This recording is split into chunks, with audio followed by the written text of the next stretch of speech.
Howdy everyone, Pocher here with an Age of Magic video, and in today's video I'm going to show you some tips and tricks for Tomb of Curses and the best way for you to get through it and some things you may not know. You don't have to make it hard for yourself. It is a very difficult game mode. It's even more so if you make it that way. Remember, you pick how difficult it is as you go through, and there are a lot of curses that you can apply that just make it impossible to win. So keep that in mind. So let's get into it. I'll tell you everything you need to know. Number one, Tomb of Chaos does not stack up like Tomb of Horrors does. What I mean by this is if I do not complete this Tomb of Horrors in the 1 hour and 51 minutes that is left and the day ticks over, tomorrow I am able to complete this game mode twice. It stacks up. Tomb of Chaos does not though. At the end of the day, when the timer reaches 0, the stage is completely wiped and reset. It does not stack. You cannot save it up and do 2 attempts in 1 day.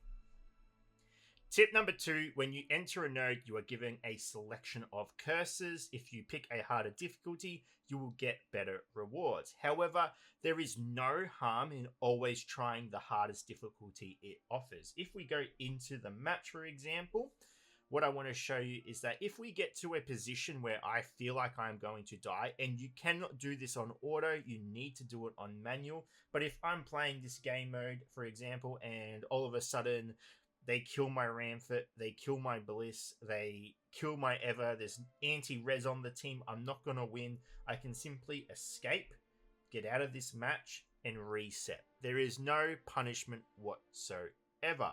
That way I can either attempt it again at the same difficulty or lower the difficulty, but it allows me to keep my team at the same health they are already. It doesn't lose any HP, it doesn't manipulate any turn meter.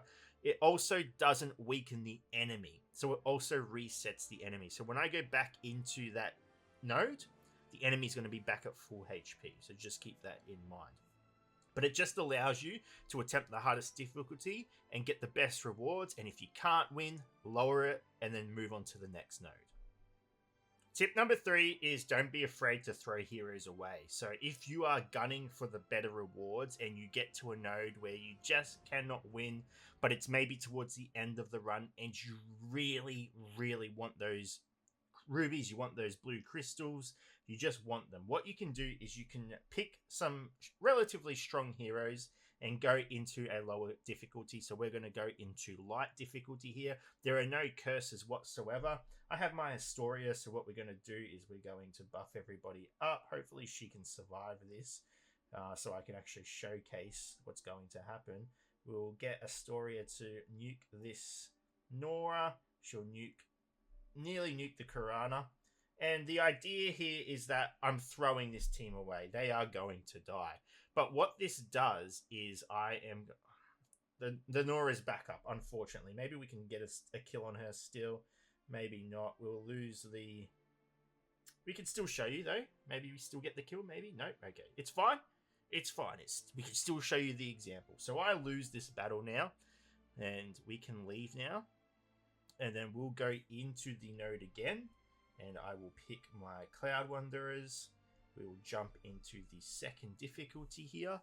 And what is going to happen is because I didn't leave the fight, because I chose to stick around and try and win. Not try and win. I wanted to lose on purpose. But now you can see the enemy team is weakened. So you are allowed to sacrifice a team in an attempt to weaken the enemy, lose the battle, then pick a harder difficulty with your better heroes and fight the weakened version of the team.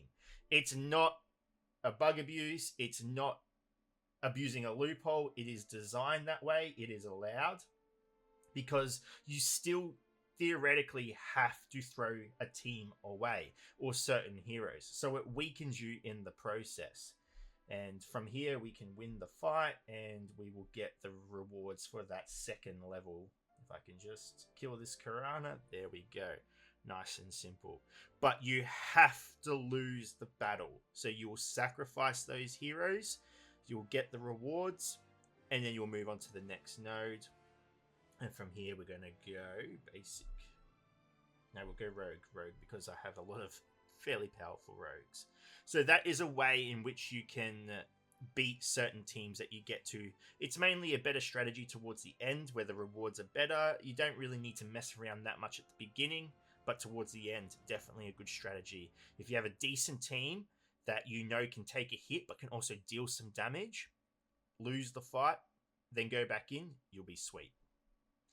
Next tip is you really need to look at the curses. At the moment, I don't know if it's intentional. I hope it's not, because I just don't see why it would be in the game. But you can often come across a curse that gives a basic stat increase to the enemy. Now, as you can see, my basic stats are decreased by 50%. That's not the worst, but sometimes you'll come across one that says enemy rogues basic stats increase by 140% or 120%. If you ever see a curse where the stats of the enemy are increased by over 100%, you just have to avoid that node.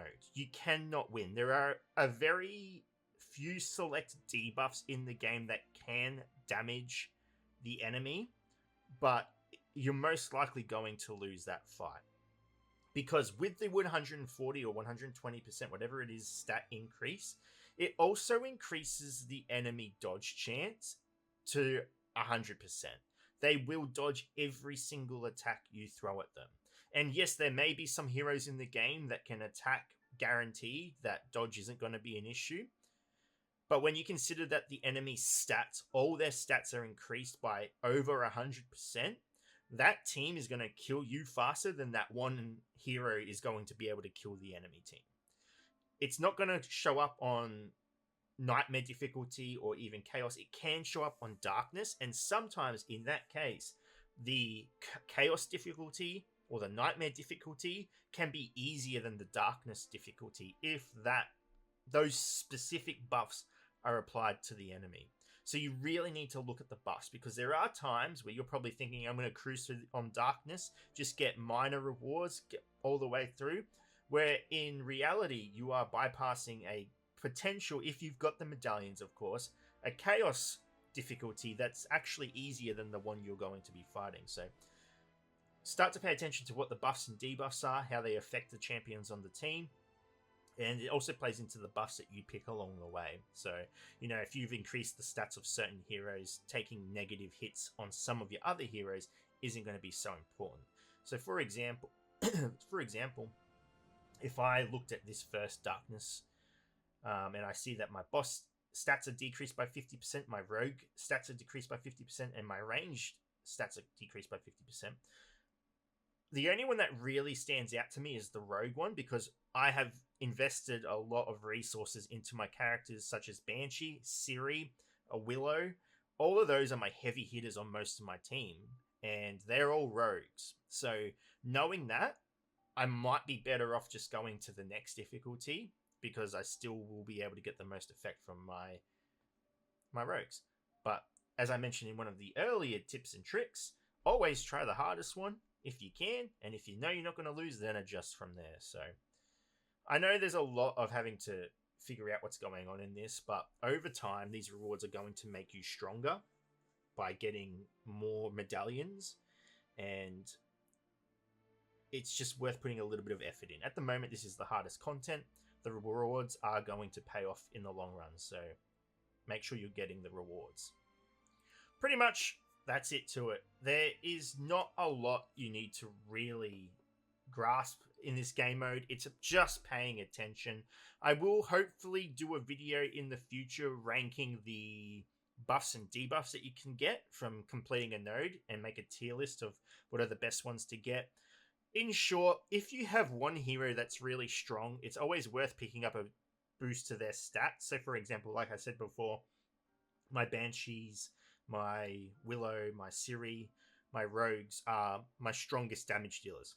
So if I ever see a increase rogue stats by X%, I tend to take those, because I know that, from my example, my Banshee's AoE ability can sometimes one-shot a whole wave. So just keep that in mind. I understand I'm talking very powerful heroes. They're characters I've put a lot of work into, and not everybody has that. I'm just giving you my personal take on this game mode, and eventually you'll get to a point where you do have characters that are well built compared to the other ones on that same team.